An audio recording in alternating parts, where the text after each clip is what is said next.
11 నెలల కూటమి ప్రభుత్వ పరిపాలనలో ఒక్కొక్కరుగా ఇప్పుడిప్పుడే బయట వస్తున్నారు.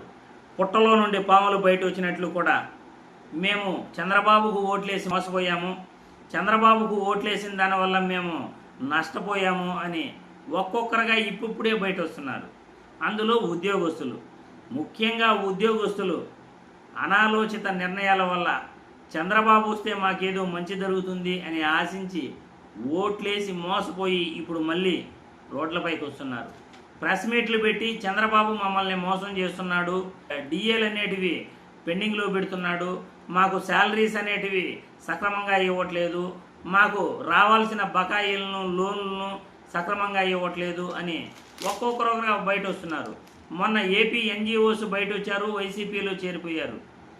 ఇప్పుడు కొత్తగా ఏపీ జేఏసీ, ఏపీ ఉద్యోగ సంఘ నేతలు వాళ్ళు బయట వచ్చారు, ప్రెస్ మీట్లు పెట్టి చంద్రబాబు పరిపాలన బాగలేదు, జగన్ ప్రభుత్వమే బాగుంది, చంద్రబాబు పరిపాలనలో మాకు ఏం చేయలేదు అని అంటున్నారు. ఇప్పుడు వాళ్ళు ఏం చెప్పారో పూర్తిగా ఆ విషయం కూడా తెలుసుకుందాం. కూటమి ప్రభుత్వం అధికారం చేపట్టి ఏడాది అవుతున్నా ఉద్యోగులకు చేసిందేమీ లేదని ఏపీ జేఏసీ అమరావతి రాష్ట్ర చైర్మన్, రెవెన్యూ ఉద్యోగుల సంఘం రాష్ట్ర అధ్యక్షుడు బొప్పరాజు వెంకటేశ్వర్లు ఆయన అన్నారన్నమాట. ఆర్థిక అంశాలు అటుంచితే ఆర్థికేతర అంశం పైన పే రివిజన్ కమిషన్ అంటే పీఆర్సీని నియమించలేదని, 3 పెండింగ్ డిఏలలో ఒక్కటి కూడా ఇప్పటి వరకు ఇవ్వలేదని, ఉద్యోగులకు నాయకులుగా మేము సమాధానం చెప్పుకోలేని స్థితిలో ఉన్నాము అని ఆయన శనివారం విలేకరుల సమావేశంలో మాట్లాడటం జరిగింది. పీఆర్సీని నియమించకపోవడం, డిఏలు ప్రకటించకపోవడంతో ఉద్యోగులు అభద్రతా భావంలో ఉన్నారు. రాష్ట్ర ప్రభుత్వంలో ఉద్యోగులంతా చంద్రబాబు ప్రభుత్వంపై అభద్రతా భావంలో ఉన్నారు అని చెప్పడం జరిగింది. పీఆర్సీ ప్రక్రియ ఎంత ఆలస్యమైతే ఉద్యోగస్తులకు అంత నష్టం చేకూరుతుంది. ఇక 2024 జనవరి, జూన్ 2025 జనవరికి సంబంధించి 3 డిఏలు పెండింగ్లో ఇప్పటి వరకు ఉన్నాయని ఆయన తెలిపారు. ఈ నెల దాటితే మరో డిఏ కూడా కలుస్తుంది. రేపు జూన్ వస్తే మరో డిఏ కూడా కలుస్తుంది. గత సంవత్సరం జూను, జనవరి, జూన్ 2025 తర్వాత ఇప్పుడు జూన్ వస్తే మరో డిఏ అంటే 4 డిఏలు పెండింగ్ అవుతుంది. ఇప్పటి వరకు డిఏ ఒక్కటి కూడా ప్రకటించకపోవడం చాలా బాధాకరమని ఆయన అంటున్నారు.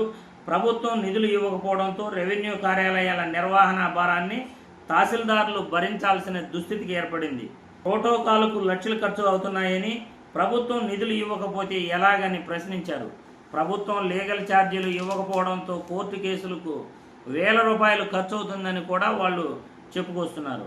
ప్రభుత్వం ఎందుకు ఇంప్లీడ్ కావట్లేదు?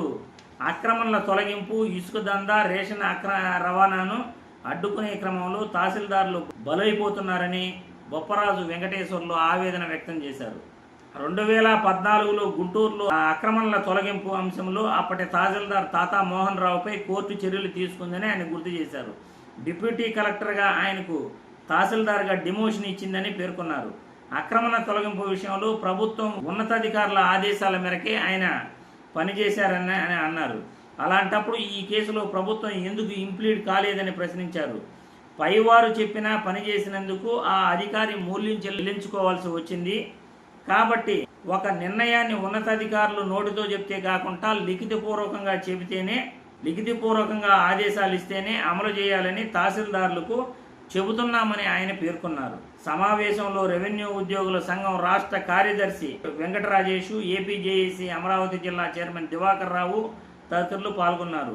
విజయవాడలోని విలేకరులతో మాట్లాడిన బొప్పరాజు, ఇంతకాలమైన సర్కార్ పీఆర్సీని ఎందుకు నియమించలేదని, ఒక్క డిఏ కూడా ఎందుకు ఇవ్వలేదని ఆయన చెప్పటం జరిగింది.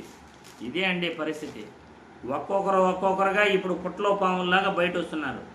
ఆ రోజు చంద్రబాబు గారు 40 సంవత్సరాల ఆయన ఎక్స్పీరియన్స్ ఉంది. ఆయన ఎటువంటి పరిపాలన రాష్ట్రానికి అందించాడు, 15 సంవత్సరాలు ముఖ్యమంత్రిగా పనిచేసిన ఆయన రాష్ట్ర ప్రజలందరికీ కూడా తెలుసు, ఉద్యోగస్తులకు ఇంకా బాగా తెలుసు.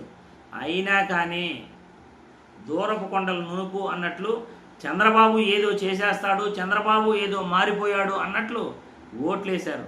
కానీ ఈరోజు అదే చంద్రబాబు, ఆయన పాలనా తీరు మారదు, ఆయన ఎప్పటికీ మారడు, ఉద్యోగస్తులకు కానీ ప్రజలకు కానీ చంద్రబాబు ఏమి చేసేదేమీ లేదు అని ఈరోజు మళ్ళీ అందరూ ఒక్కొక్కరుగా ప్రెస్ మీట్లు పెడుతూ చెప్పుకొస్తున్నారు. ప్రతి ఒక్కరూ రోడ్లెక్కి గగ్గోలు పెడుతున్నారు.